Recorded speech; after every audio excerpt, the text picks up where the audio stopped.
Well, welcome back to Pete Classic Cars, and look what is back from the body shop. I mean, I think you'll agree that is looking absolutely incredible. Everything's been painted inside and out. The wings have been painted, the bumper, the bonnet, inside. It is looking absolutely brilliant. And in this video, we are going to get this car rebuilt, running and driving, back on the road, and hopefully take it for a little drive at the end of the video. Fingers crossed. Now, if that's not worth a like and subscribe to the channel, I don't know what is. This is Pete Classic Cars. This is our Bentley W12 GT 6-litre twin turbo. Let's crack on and get it rebuilt. We only put the bumper on with like 4 Torx bits when it went to body shop because it didn't really need any more than that. So it's going to take literally a few seconds to remove the bumper. Now, what Mark did is he painted the inside of the bumper black for us. It's obviously a replacement fiberglass bumper from Medusa Designs, so it was white on the inside, and you would notice it, stuff like this being white, you'd really see it, it'd contrast too much. So with it being black, it just adds that, well, it just looks a bit quality, doesn't it? So that should be the bumper off now, and I've got to be very careful with this because obviously it's been painted. Yeah. So we need to put this down somewhere. I'm now trapped holding a bumper. So that's pretty safe like that. So we need to put the grills in this, which we'll do in a minute. And in fact, we'll do that now. Put the grills in.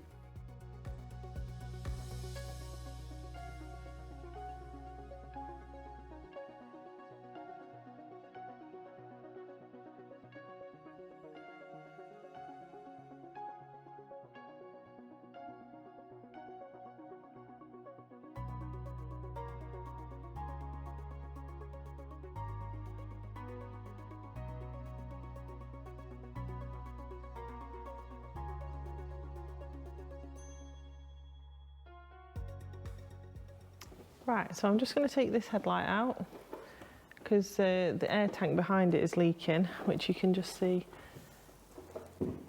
just in there, just about.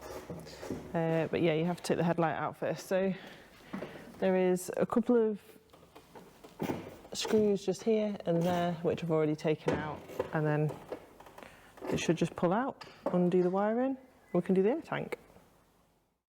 So next, I've got the new pump, and that's the old pump that we're going to be taking out to change. So let's see if I can do this with my weak hands.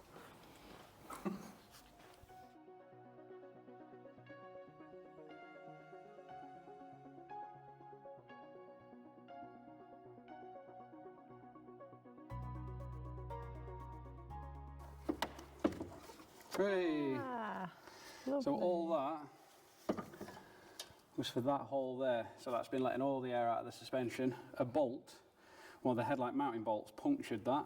You can see where the thread went in and caused a massive air leak.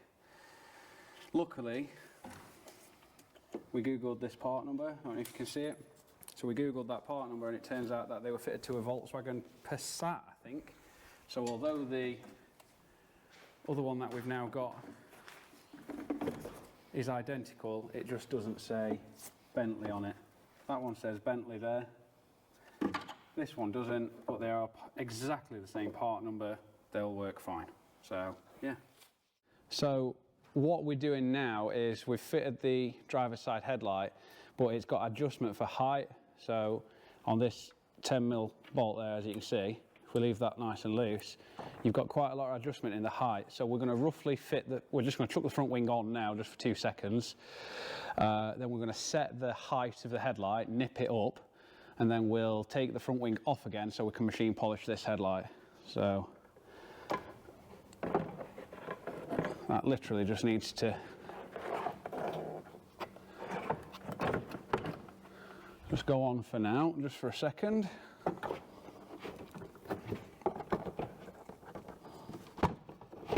Like that. That's pretty much where that's going to sit.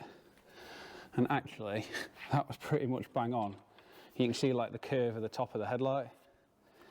So if anything, this side needs to come down a little. But actually, I think I think it's pretty good.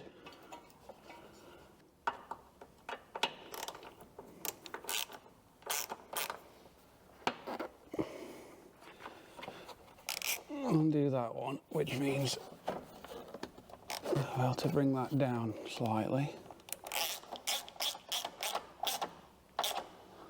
And then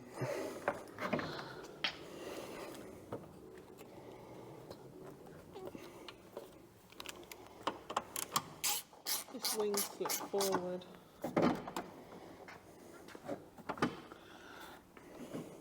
Right, so that wants to be higher then, doesn't it? Well spotted.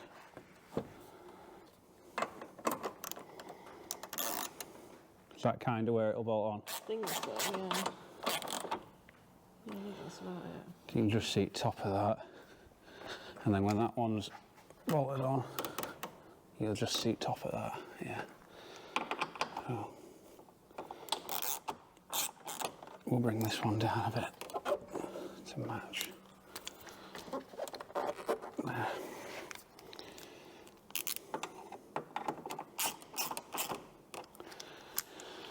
Ta-da! Right, so now we need to take the wing off, machine polish this headlight because it looks terrible compared to the other one. I feel like we just need to, I feel like I want to clean that or something, but you're never going to see it. And then we'll get this wing on, then we'll get the bonnet trims on. These like hold filters that go in the bottom of the bonnet. So we'll get them in. And then it'll literally be everything that's left on this car to finish it will be front bumper and arch liners. That's not bad, is it? So, right, I'll take this wing off and we'll polish that headlight.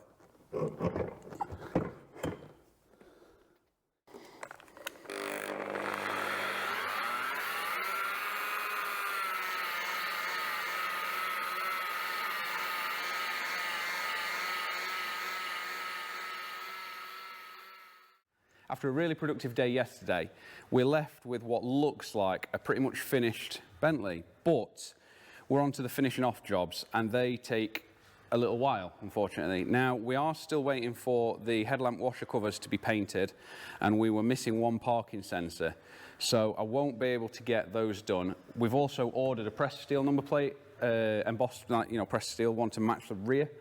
That hasn't turned up yet either. So what we're hoping to do is today get the car finished aside from number plate, washer jet covers, parking sensor. So pretty much complete, I'm sure you'll agree. Unfortunately, it does now mean taking the front bumper off again. Now, I did only put it on with a couple of bolts across the front. It's a lot easier to store on the car and a lot less risk of damage. So 4 or 5 Torx bits, bumper will be off. I've got to fit the wiring loom and all the other parking sensors, drill a few holes for the under tray, and once that's done, I can get the sides attached, because the sides were never really well attached. They're in the brackets, but they don't stay there.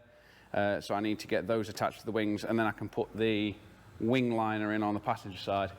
And we're looking at a pretty much completed Bentley. So I've not got a lot of time today. It's Tuesday.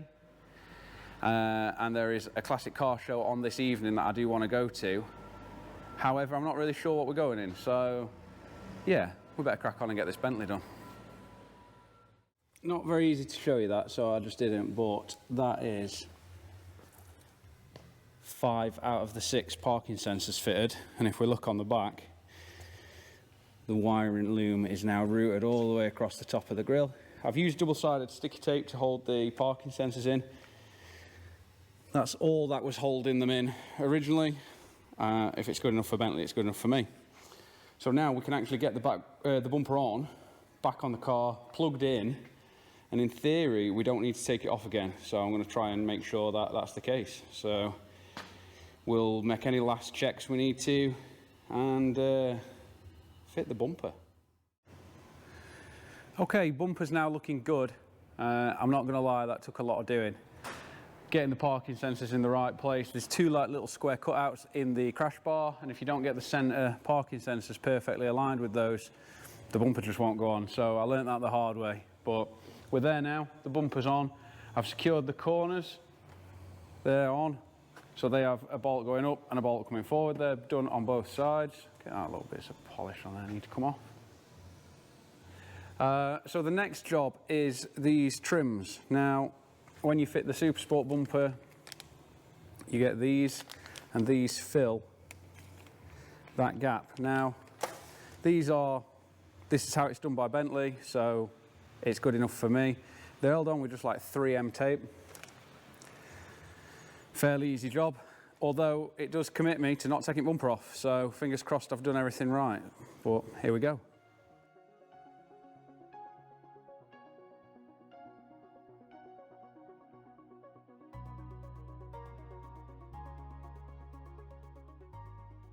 That is the front bumper on.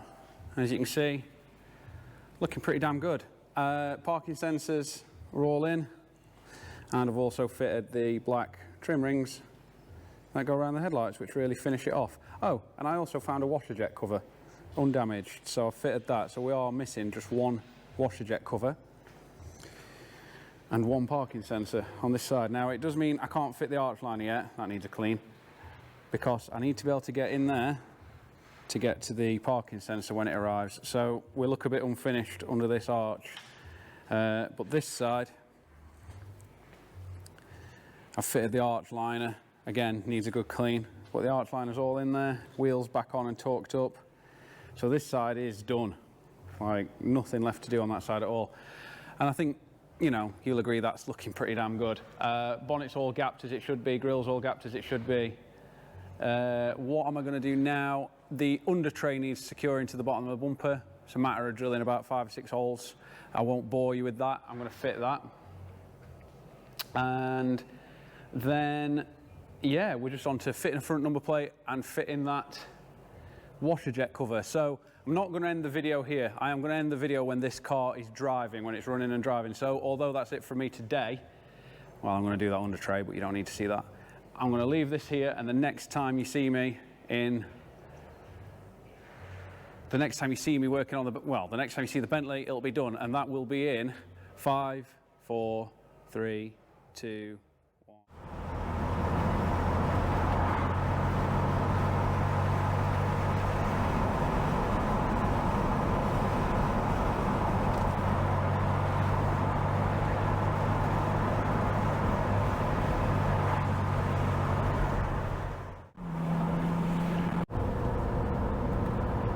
And the Bentley's done, and as you can see, running really, really well. We've just spent the last 4 hours polishing it, hoovering it out, cleaning it. So of course we're now got trapped in the Great British weather. Now it's been 30 degrees for the last few weeks. Doesn't do very well on fuel. It's been 30 degrees-ish for the last week, and then the one time we decided to bring the car out after polishing it, it's just poured it down with rain. So my thumbnail picture is taken in the rain, and yeah, we'll not be able to get as much footage as we wanted. But we found ourselves in the middle of some kind of supercar convoy, not the Nissan Note, but if you can see in front, we've got a Maserati, an Aston Martin and a couple of Ferraris. So we're kind of now just having a little drive around with them and enjoying a little bit of well, enjoying our hard work for the last few months basically. So what we're going to do is go for a big long run out today. We're already 10 or 15 miles into it, and I'm going to take the for sale photos because we can't keep it as much as I want to, and I think Mel definitely wants to. We can't keep it, it has to go. Now what I am going to do is we're going camping in this car next week. We're going to a car show that we were going to go to in the Supra. There's a big reason why we aren't going to it in the Supra now, which I'll tell you about in a future video. But we're going to go camping in this car. And we've also got a couple of proms that we're going to do, which will be quite cool. Aside from that though, the car is done. It's, yeah, nothing left to do on it. So, as always, thanks for watching. Thanks for subscribing. I'll see you next time with another project car or two maybe. So yeah, cheers.